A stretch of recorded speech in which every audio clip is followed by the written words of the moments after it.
So you basically, it's a crappy website, you put in there, I'm gluing wood to metal, and it tells you a list in priority of what glues adhesives. Where were you? I love your work though, it's amazing. Our work can be more different. I mean, not good or bad, it's just very, very different. But yeah, thistothat.com will save your life. And I'll be tired because I get in manic modes in the middle of the night. I'm like, okay, how is this going to work? And I use a lot of screws and bolts and rivets, but I use right now between 20 and 25 adhesives, depending on what to this. So check out that website. Yeah, you can call me anytime. Elizabeth, do you have any questions for Brett? Yes, Brett. So we used to share a studio back in the day. And actually, it's funny when you mentioned you don't like that painting, because let me tell you about how Selby paints. I don't care. Tell you something. I used to come in the studio, and Selby would be sitting on the ground, like Indian style. Just the worst posture possible. And she had this big pink, like she skinned a Muppet. So that really big thing. It was cold. Yeah. And I said, please stand up. You're gonna hurt your back. Yeah. And Brett taught me better. she was a baby. She was like in her 20s, so you could totally she put her head above it. Yeah. Now, it's an age. It's like, this makes me hurt. Why can't you do that? It was fun. She made this incredible things doing it. So, but it's fun to hear you say that it's more. This involves more. It's hard to use a saw on the ground. Yeah. So Yeah. I mean, it can be done. Wait till you're 70. Yeah.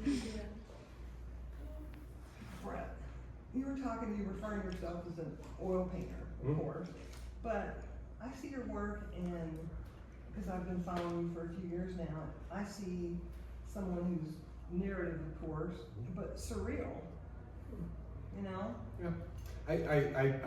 I'm, thanks for saying that. I don't walk in that world for myself. I mean, sweet, like, there's certain, like, this is gonna sound shitty. Like, there's certain terms that we throw around a lot, right? Surrealism being one of them, right? Surrealism as an idea is literally painting dream states. Like, that's what surrealism is. It's coming from dreams, or automatic painting. My work can't be further from that. Okay. I'm not an automatic painter. My work is planned to T. I usually, I usually get ideas hiking, or taking a shower, and I'll write them all down, and then I'll workshop them, and I'll sketch them, and I'll plan out compositions, and I'll put the models in, I'll photograph it, I'll do drawings to see if they work compositionally, I'll fill things out if they don't, I'll reshoot it if I need to, and then eventually, like, I do all of my prep work as much as I possibly can up front where it's cheap, because this is graphite and paper, or computer, and then when I go to execute the painting, it's like, it's planned out. I'm not. So it's plain surrealism. No, yeah. the word that I like to use is magical realism. Magical realism is more of like a I like word, that. yeah, it's like an idea of where like things can be real, but if you saw it in real life, you'd be like, oh, that's weird. That's a little weird. What's happening? I like yeah, that. It's a little weird.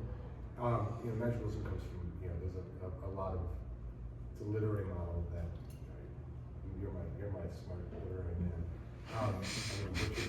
Make him do it. Like Mexico, 80s, 90s, blah, blah, blah. But it's like, as an aesthetic, my main mentor is Rodney Wood, who's an incredible painter. And I love Rodney. My biggest mentor, her name is Lee Price. Lee is don't know Lee, look up Lee. She works in New York. She's easily one of the top 5 painters in the country. A great human being. I'm just a sick painter. She is such a great painter. And her work lives that same world. It's like this ability to tell a story and not depict exact reality, but what's happening around the edges of it. I guess is kind of what we get to. You should have won the Beautiful Bazaar. Wow. I agree. I think you would. That reading scene. I have a question. Okay. This is a real question, actually. Not just like, it's not planted. It's not planned. No. We haven't rehearsed this question. Seems realistic. I just remember, when you have a painting mentor, or just probably any mentor, their words like ring in your ear for the rest of your life. And so Brett's words like ring in my ears when I'm painting. It's actually great. And one of the things you said once, and this was a while back, you said, because one time I was like, are you so proud of this? Because it was really good. And you were like, no, I'm never proud of my work, and I'm suspicious of when I am proud of it or something. And I was just like, okay. Like, do you still feel that way? 100%. Like, tell me about that.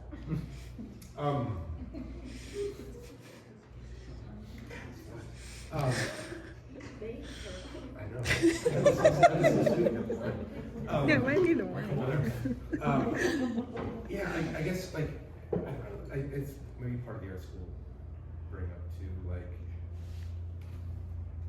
we're constantly, in school back in the day, constantly, you're just getting your ass kicked on a daily basis. You're trying to like figure out why you're worth even walking around on the planet. You know what I mean? And it's like, oh my God, I'm so terrible. But what it does is it really allows, for me, and like I have this conversation with Lee. Like Lee is again one of the best players on the planet, and in our relationship, she helps me with painting, I help her with mindset, and like I'm constantly coaching her. I'm like, hey, you're okay. Like your paintings are good. Because like there's something about it gives me the opportunity to continue to strive to get good and try new things. I kind of have always prided myself on the ability to kind of shape shift a little bit in what I do and how I paint. Trying new things, making a big bag that I can pull tricks out of. If I need to do certain things, I'll pull it out and paint a landscape in Utah, or whatever it needs to be. And that comes from maintaining curiosity and continuing to not be complacent in the work that I do. I think the second you start to go, I'm fucking good at this. It's like, all right, let's stop. You know what I mean? Like, okay. Like I've always found that like, the goal of art making is spending a really long time practicing and then at the end doing something good and then dying. Right? Oh. Yeah.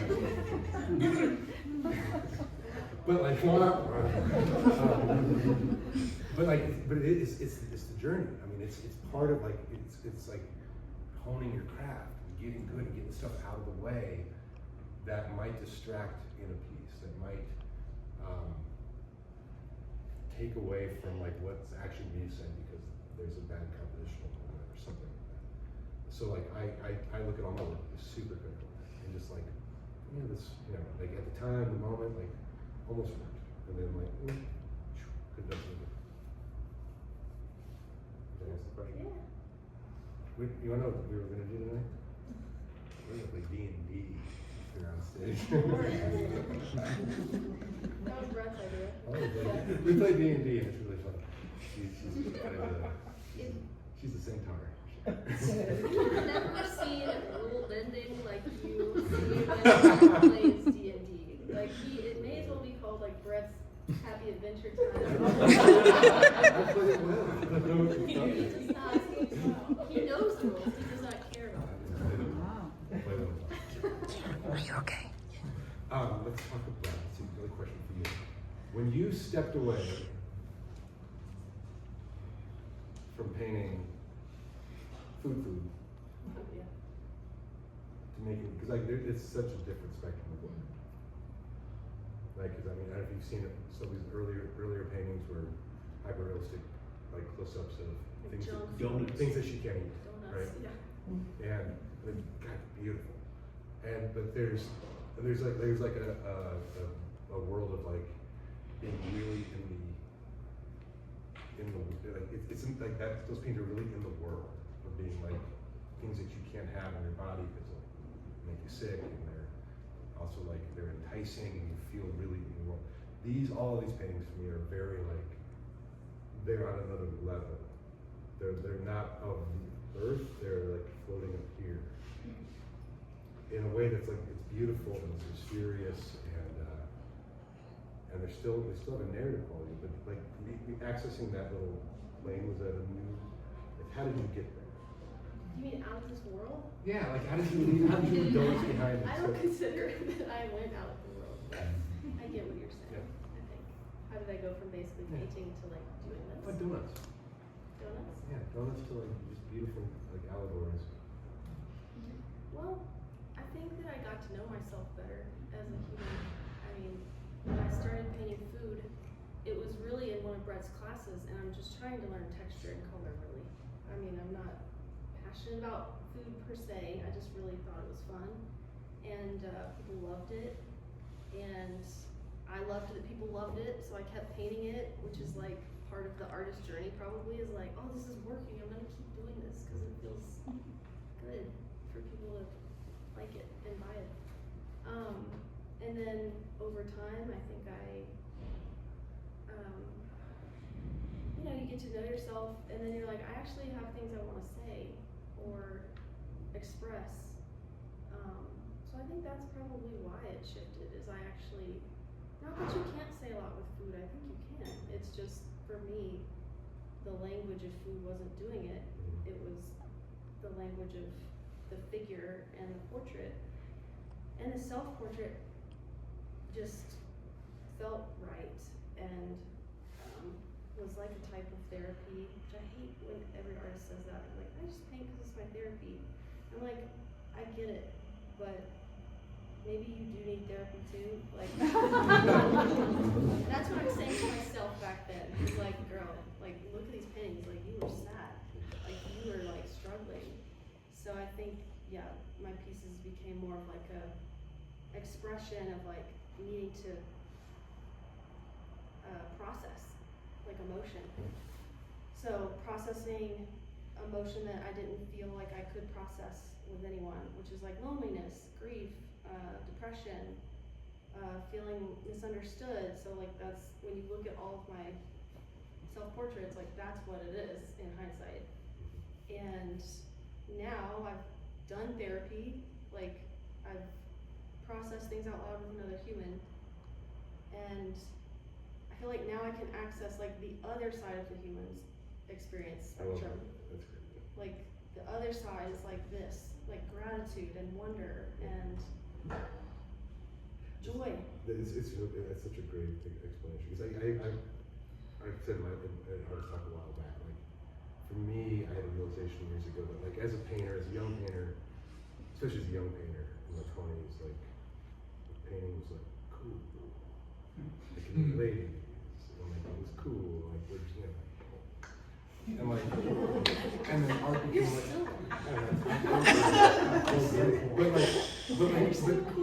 but back then it was like, it was very much, art for me was very much the same type of thing. It was a manifestation of painting for pain, like trying to harness that, like that, the anguish and painting and like exploding about it and being cathartic, and it wasn't until, I mean, after I did my 14 months of chemo and survived that and came out the other side, I was like, oh, wow, like borrowed time, new perspective. And it's like you're saying, like I came to the other side of that and being like, oh, I can tell more interesting stories by not just like vomiting my catharsis on the canvas, right? Like that's not interesting. Like it's kind of interesting in a way that's like, oh, I feel sad too. But like there's bigger, grander, more interesting things that you can tell, which is what that's what this work is to me. That's what I mean by that next circle. Like that next circle is like, this is not just Selby's world, but it's a human world that's accessible, that's beautiful and mysterious and worth inspecting. You know, and that's an interesting way to get that. Lance. I hope this isn't too personal, Brett, but Yeah. Probably. you and I have both looked mortality right in the face. Yeah. How, you just kind of mentioned it, how did it affect your painting? Yeah, so those of you that don't know, like I was diagnosed with leukemia 8 years ago. Really random, weird random diagnosis with a strange leukemia. I underwent chemo in 2022, symptomatic, and I had to do the whole thing. Hardest thing I've done in my entire life was chemotherapy. That was 14 months of just total shit. Nobody, you're not supposed